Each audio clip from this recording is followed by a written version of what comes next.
최근 이런 기사 보셨나요? 평소에는 평범하게 도로 주행을 하다가 차가 막히면 하늘을 날아다니는 신박한 자동차. 공중에서 방향도 바꾸며 자유자재로 움직이죠. 이런 도파민을 뿜어내는 주행 실력에 벌써 사전 주문은 3,300건에 달한다고 하는데요. 사실 이렇게 하늘을 나는 자동차, 일명 플라잉카는 오래전부터 인류의 상상 속을 날아다녔습니다. 1962년 미국 애니메이션 젯슨 가족을 시작으로 치티치티뱅뱅, 블레이드 러너, 토탈 리콜 등 여러 영화와 만화에서 등장했으며 특히 백투더퓨처2의 자동차들은 플라잉카를 대변하는 아이콘으로 자리 잡았죠. 그런데 플라잉카에 대한 선망과 시도는 만화와 영화에서만 이루어졌던 것이 아닙니다. 실제로 자료를 보면 1917년 플라잉카가 처음 등장했다고 나오죠. 글렌 커티스라는 항공 전문가가 미국 항공 박람회에서 처음 선보인 에어로플레인이 플라잉카의 원조라고 하는데요. 이후에도 플라잉카에 대한 도전은 끊임없이 이어지며 1926년 1인승 플라잉카 스카이 플리버, 1947년 자동차와 비행기가 결합한 컨베이어 모델 116, 지금의 플라잉카와 가장 가깝다는 1949년 몰튼 테일러가 만든 에어로카 등 다양한 시제품을 선보였습니다.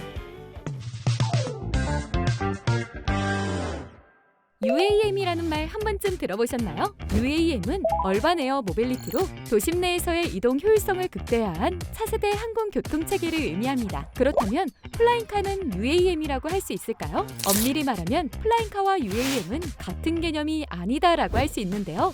요약하자면 플라잉카는 개인용 하늘을 나는 자동차의 개념이라면 UAM은 공중비행 전용 교통 시스템 그 자체를 의미한다고 볼 수 있습니다.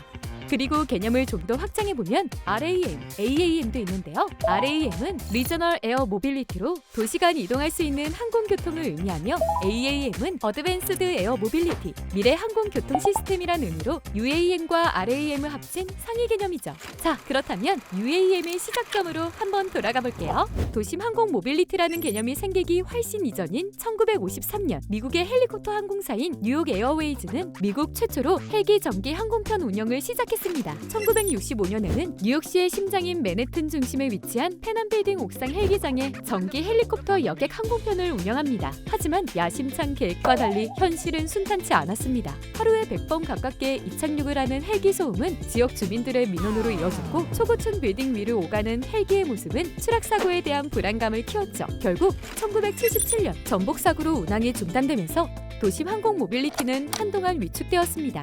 페난 사건이 일어난 지 15년 후인 1990년대에 미국 국방부가 수직 이착륙 항공기가 필요하다는 인식과 함께 다시 도심 항공에 대한 구상을 하게 됩니다. 이후 틸트로터 항공기, 버티포트, 개인 항공 수송체 PAV 등 여러 개념과 시도가 있었지만 하늘에 나는 도심 항공을 상용화하기에는 기술적으로나 사회적으로 아직 시기상조였습니다. 그러다가 승차 공유 서비스로 유명한 우버가 2016년 도심 항공 모빌리티, 즉 UAM의 개념을 정립한 100쪽 가까운 백서를 공개하면서 진정한 도심 항공 모빌리티 도전의 시대가 시작됩니다.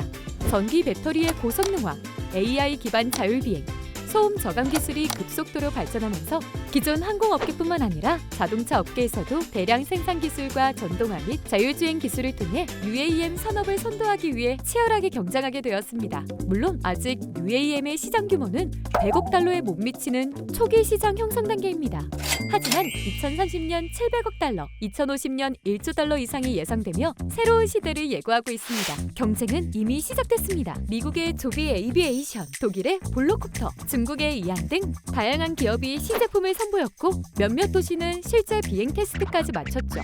우리나라도 2028년까지 UAM 상용화를 목표로 인천공항과 서울 도심 간 UAM 노선을 구축 중인데요. 그렇다면 기업들은 어떨까요? 2020년 현대자동차그룹은 CES에서 UAM 비전을 본격화하고 스마트 모빌리티 솔루션 기업으로 혁신하며 시장에 뛰어들었습니다. UAM 자체 브랜드 슈퍼너를 만들고 2028년 첫 상용화 모델 출시를 목표로 개발 중이죠. 그리고 여기 중요한 기업이 하나 더 있습니다. 바로 국내외 유명 자동차 메이커의 시트를 개발 생산 담당하고 있는 현대 트랜시스입니다. 이제는 자동차 시트를 넘어 자율주행 자동차의 공간 디자인 개발과 함께 UAM 기체의 인테리어까지 개발 중이죠.